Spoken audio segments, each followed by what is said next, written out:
15 सितंबर से मुल्क भर की तमाम जामियात को मरहलावार खोलने का फैसला किया गया है। बैन सूबाई वज़रा तालीम के इजलास में इस बात पर इत्तेफाक किया गया है कि तमाम तालीमी इदारे SOPs के तहत खोले जाएंगे। बच्चों के लिए मास्क का इस्तेमाल ज़रूरी करार दिया गया है और स्कूल्स और असातिज़ा बच्चों में समाजी दूरी, जिसको सोशल डिस्टेंसिंग कहते हैं, उसको यकीनी बनाएंगे। दूसरी तरफ वालिदैन स्कूल्स में फ़ीसों में रिलीफ ना मिलने की शिकायत भी अभी तक कर रहे हैं। हुकूमत इन सब मामलात को किस तरह से देख रही है और उनकी मदद के लिए क्या इक़दाम कर रही है, और सिंध हुकूमत सिंध के दूर दराज इलाकों को कोरोना SOPs पर कैसे अमल दरामद करवाएगी, इस पर हम बात करते हैं। सिंध के वज़ीर तालीम सईद गनी साहब हमारे साथ मौजूद हैं। अस्सलाम वालेकुम सईद साहब। जी वालेकुम सलाम। सईद साहब, सबसे पहले तो एक ये बड़ा कंसर्न है पेरेंट्स का भी, और जाहिर है कराची में तो आप लोगों के पास काफ़ी रिसोर्सेज भी हैं, आप लोगों की भी टीम्स हैं मुख्तलिफ जगहों पर जाकर, वो छापों वाला सिलसिला भी हो सकता है कि आप लोग खुद जाकर देख रहे हो कि कितने स्कूल्स कैसे कैसे SOPs को पर अमल दरामद करा रहे हैं। लेकिन जो सिंध के दूर दराज के इलाके हैं उनमें किस तरह से आप लोग ये मॉनिटर करेंगे कि क्या वहाँ पर SOPs फॉलो हो रहे हैं? ये सिर्फ सुबह सिंध में नहीं, पूरे पाकिस्तान के जितने रूरल एरिया हैं वहाँ पर ये चैलेंज होगा। और बल्कि मैं तो ये भी समझता हूँ कि शायद हमें अर्बन एरियाज में भी प्रॉब्लम होगी, इसलिए कि जो पिछले 6 महीने हमने गुजारे हैं, जब बड़ी स्ट्रिक्ट पॉलिसी थी, लॉकडाउन था, और हम बार बार अपील कर रहे थे, आप भी मीडिया के थ्रू अपील कर रहे थे कि SOPs को फॉलो किया जाए। उस वक्त भी जो हमारे शहरी हैं उनमें से काफ़ी एक बड़ी तादाद ऐसे लोगों की थी जो SOPs पर अमल दरामद नहीं कर रहे थे। तो जब आप जो समझदार लोग हैं, पढ़े लिखे लोग हैं, आकिल व बालिग हैं, उनको कन्विंस ना कर सकें कि आप SOPs को फॉलो करें, तो बच्चों से ये फॉलो करवाना उससे ज़्यादा मुश्किल काम है। लेकिन हम कोशिश ये कर रहे हैं कि चूंकि बच्चों पे हम ज़्यादा डिपेंड ना करें, हम उनके पेरेंट्स को, स्कूल्स में स्कूल मैनेजमेंट को, टीचर्स को, इनको थोड़ा सा सेंसिटाइज कराएं ताकि वो अपने बच्चों को और कोशिश करें कि उनको आदत डालें, उनको फॉलो करवाएं। उसके साथ साथ हमारी कोशिश ये है कि स्कूल में ऐसा माहौल हम ना पैदा होने दें जिससे कोई बहुत ज़्यादा भीड़ लगे, बहुत ज़्यादा बच्चे आपस में क्लोज हों और इस बात के इम्कान पैदा हों कि वो ये जो वायरस है वो ट्रांसमिट करे किसी दूसरे को।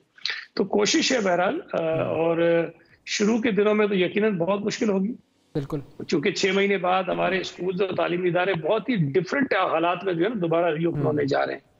तो चैलेंजेस बहुत बड़ा है। कोशिश करेंगे कि आहिस्ता आहिस्ता हम यूज्ड टू हो जाएं और अपने बच्चों को भी आदत डालें, और ख़ासतौर पर मैं गुजारिश करूंगा पेरेंट्स से, उनकी बड़ी जिम्मेदारी बनती है, इसलिए कि बच्चे उनके साथ घरों में होते हैं, एक तो बच्चों को थोड़ा सा एहसास दिलाएं कि ये कितना ज़रूरी है। मास्क पहनने की आदत बच्चों को नहीं होती है, वो आदत उनको डालें, और एक तो कोरोना का खौफ भी निकाले, लेकिन साथ साथ उन्हें एहतियाती तदाबीर पर भी कायम करें। लेकिन सर उसके साथ साथ ज़ाहिर है हम जिस तरह से जानते हैं अपनी आवाम को और हमारी आवाम की हरकतों को देखते रहते हैं, तो उस हवाले से फिर मॉनिटरिंग का जो सिलसिला है, वो जो मैकेनिज्म है, वो भी बहुत ज़्यादा इन प्लेस होना चाहिए।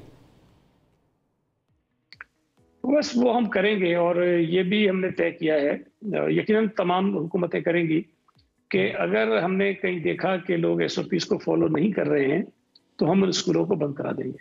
और खुदा ना खास्ता अगर किसी स्कूल में कोई ऐसे केसेस निकल आए तो उस पर भी फिर ये होगा कि उन स्कूलों को बंद कर दिया जाएगा। अच्छा, दूसरा जो मामला है वो फीस के हवाले से है कि फ़ीसों में जो रिलीफ की बात हुई थी, बहुत सारे स्कूल्स ने वो इम्प्लीमेंट किया, बहुत सारे स्कूल्स ने नहीं किया, और अब भी पेरेंट्स बहुत सारे ऐसे हैं कि जो हमसे बात करते हैं वो कहते हैं कि अभी तक स्कूल्स ने कोई हमें रिलीफ नहीं दिया है। तो उस हवाले से आप लोगों की क्या स्ट्रैटेजी है अब? देखिए, जो इनिशियली हमें प्रॉब्लम आया था ना, वो ये हुआ था कि सिंध हाई कोर्ट में 2 मरतबा स्टे ऑर्डर्स हो गए हमारे ऑर्डर के खिलाफ, जो हमने 20% रिलीफ की बात की थी। अच्छा, वो एक जो आपका एक पैशन होता है, जो आपकी कंटिन्यूटी होती है, जो आप इन्फोर्समेंट करने जा रहे होते हैं, जब अदालत का एक फैसला आ जाता है आप रुक जाते हैं, और उसके बाद थोड़ी सी प्रॉब्लम यकीनन इसमें रही है। लेकिन अभी पिछले शायद 1-1.5 महीने से मैं समझता हूँ कि हमारी जो वैसे लाइफ है अदर देन स्कूल, वो तकरीबन हम रूटीन में आ गए हैं। एज यूजुअल हमारी कारोबार भी चल रहे हैं, बाजार भी खुले हैं, लोग ऑफिस भी जा रहे हैं। तो अब तो मैं ये समझता हूँ कि पेरेंट्स को कम से कम ये डिमांड नहीं करनी चाहिए कि हमें 20% डिस्काउंट दें। और दूसरी एक चीज़ और भी ज़हन में रखें कि जिन स्कूलों को फीस नहीं दे रहे हैं वो अपने मुलाजमिन को तनख्वाहें नहीं दे रहे हैं। जी सही। और बहुत सारे ऐसे छोटे स्कूल हैं जो बिल्कुल बंद हो गए हैं, वो अपने रेंट पे नहीं कर सके। मालिक जो थे बिल्डिंग्स के, उन्होंने उनसे वो बिल्डिंग्स खाली करा ली हैं। तनख्वाहें ना मिलने की वजह से बहुत सारे लोग वहां से नौकरियां छोड़कर चले गए या निकाल दिए गए हैं। तो हमें ये दोनों चीजें देखनी है। जहां हमने पेरेंट्स को रिलीफ देने की बात की थी, और साथ साथ हमने ये भी कहा था कि जो लोग इन स्कूलों में मुलाजमत करते हैं, चाहे वो टीचिंग हो चाहे नॉन टीचिंग स्टाफ में हो, हमें उनके रोजगार की भी फिक्र थी। और अगर फीस पेरेंट्स नहीं दे रहे थे तो उनके स्कूल्स को भी प्रॉब्लम हो रहा था। और एक बड़ी मसला ये भी था कि जिन स्कूल्स ने ये जो कंसेशन था वो दिया है, वहां पर भी फीस बहुत कम आई है। अक्सर पेरेंट्स ने फीस देना ही छोड़ दी, बिल्कुल, मतलब आप डिस्काउंट की तो बात ही ना करें, फीस देना छोड़ दी। और ये बहुत बड़ी तादाद है, बहुत बड़ी तादाद है। तो इस तरह हमें थोड़ा सा सोचना चाहिए कि ये जो क्राइसिस आए थे हमारी कौम के ऊपर, हम सब ने मिलकर इसके बोझ को बर्दाश्त करना है। हर इनकम ग्रुप और हर तरफ के तबके पर है। अच्छा सईद साहब, एक और चीज भी है, स्कूल्स का ये भी मुतालबा है आप लोगों से कि वो ये कहते हैं कि सिंगल शिफ्ट में नहीं मैनेज हो सकेगा उनसे ये सारा मामला, तो डबल शिफ्ट करने की इजाजत दें। उस पर कोई आप लोग सोच रहे हैं?